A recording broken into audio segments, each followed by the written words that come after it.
అందరికీ నమస్కారం. Welcome to చిన్నారి వంటిల్లు. ఈరోజు మేము మైసూర్ బోండా ప్రిపేర్ చేస్తున్నాము. దానికోసమని మైదా పిండి తీసుకున్నాము.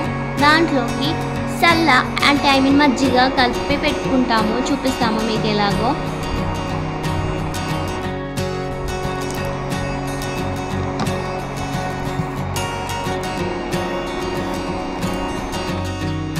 సో ఈ బ్యాటర్ కన్సిస్టెన్సీ ఇలా వచ్చేంత వరకు మిక్స్ చేసుకోవాలి.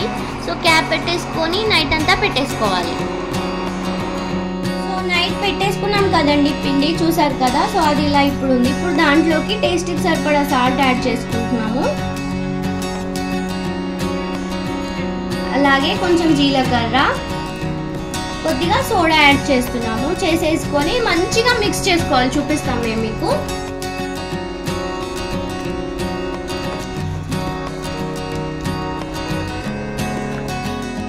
పిండి కలుపుకున్నామండి. ఆల్రెడీ డీప్ ఫ్రైకి ఆయిల్ పెట్టేసుకున్నాము. ఇప్పుడు మీకు చూపిస్తాము బజ్జీ ఎలా వేసుకోవాలో. చూడండి.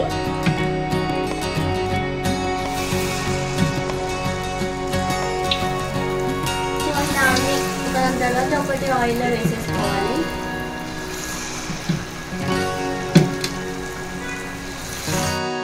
ఇదేంటంటే సిమ్ లో పెట్టేసుకొని స్టవ్ 2 సైడ్స్ ఇలా గోల్డెన్ బ్రౌన్ వచ్చేంత వరకు మంచిగా రోస్ట్ చేసుకోవాలండి. సిమ్ లోనే ఉండాలి.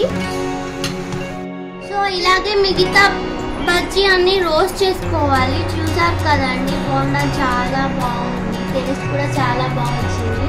పైన మంచిగా క్రిస్పీగా, లోపల మంచి సాఫ్ట్గా ఉన్నాయి. మీరు కూడా ఇలాగే ట్రై చేయండి. మీకు ఎలా వచ్చిందో నాకు కామెంట్లో షేర్ చేయండి. మీకు కనుక ఈ వీడియో నచ్చితే లైక్ చేయండి, షేర్ చేయండి, కామెంట్ చేయండి. అలాగే నా ఛానల్ని సబ్స్క్రైబ్ కూడా చేసుకోండి. థ్యాంక్ యూ అండి. థ్యాంక్ యూ ఫర్ వాచింగ్ చిన్నారి వంటిల్లు.